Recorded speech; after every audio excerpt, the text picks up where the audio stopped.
தேவனுடைய நாமம் மகிமைப்படுவதாக. இன்றைய நாளிலே ஏசாயா 59வது அதிகாரத்தின் 19வது வசனம்.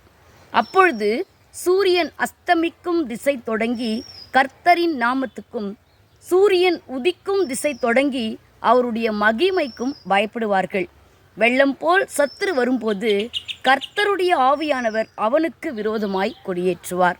இந்த வசனத்தில் பார்க்கும் பொழுது வெள்ளம் போல சத்துரு வரும்பொழுது கர்த்தருடைய ஆவியானவர் சத்துருவுக்கு விரோதமாக கொடியேற்றுவார். ஆகையால் சத்துருவுக்கு பயப்படாதே.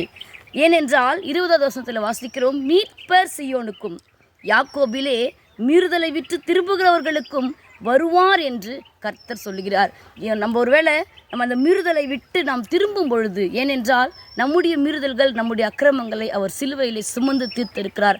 அப்படிப்பட்ட மீட்பர் எனக்கு வருகிறார் என்ற அந்த ஒரு உணர்வோடு கூட மீறுதலை விட்டு திரும்ப ஒப்பு கொடுக்கிற யாராக இருந்தாலும் அவர்களுக்கு விரோதமாய் சத்துரு வெள்ளம் போல. அப்போ அந்த வெள்ளம் போலன்னு சொன்னால், வெள்ளம் வந்தால் எதையுமே கண்ட்ரோலே பண்ண முடியாது. எவ்வளோ நியூஸ்லலாம் நம்ம பார்க்குறோம், ஒரு வெள்ளம் வரும்பொழுது பெரிய பெரிய பில்டிங்ஸ்லாம் கூட அப்படியே அடித்து கொண்டு போகுது. அப்போ வெள்ளம் போல் சத்துருன்னு சொன்னால் அதிலிருந்து நம்ம தப்பித்து கொள்ள முடியாது. அப்படிப்பட்ட சூழ்நிலையில் வெள்ளம் போல் சத்துரு வரும்பொழுது அந்த இடத்துல நம்முடைய ஆவியானவர், நம்முடைய மீட்பர் அந்த சத்துருவுக்கு விரோதமாய், வெள்ளத்துக்கு விரோதமாய் அவர் கொடியேற்றுகிறவராய் இருக்கிறார். அல்லேலூயா. ஆகவே சத்துருவை பார்த்து பயப்படாதே.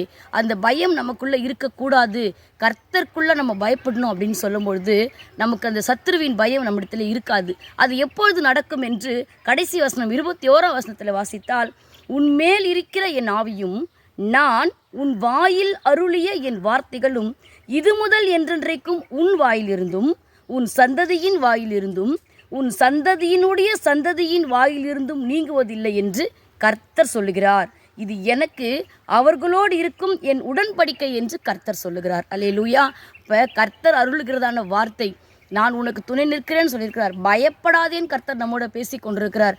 எந்த காரியத்தை குறித்து பயப்படாத, நான் பயப்படவே மாட்டேன். ஏன்னு சொன்னால் கர்த்தர் என்னோடு இருக்கிறார். இந்த வார்த்தை கேட்கிற உங்கள் வாயில், உன் சந்ததியோட வாயில், உன் சந்ததியினுடைய வாயிலிருந்து நீங்காமல் இருக்கும் பொழுது சத்துரு வெள்ளம் போலவே வந்தாலும், பிரச்சனை வெள்ளம் போலவே வந்தாலும் அதற்கு நீங்கள் பயப்படாதீர்கள். ஏனென்றால் நாம் ஆராதிக்கிறவர், பயப்படாதே என்று சொல்லி நம்மை தேற்றுகிறவர், அந்த வருகிற பிரச்சனைகள் சத்துருவுக்கு விரோதமாய் அவர் கொடியேற்றுகிறவராய் நிற்கிறபடியினால் அந்த நம்பிக்கையோடே உலகத்தை கண்டு மனுஷனை கண்டு பயப்படாமல் கர்த்தருக்கு பயப்படுகிறவர்களாய் இந்த நாளிலே ஒப்பு கொடுத்து நாம் ஜெபிக்கலாம்.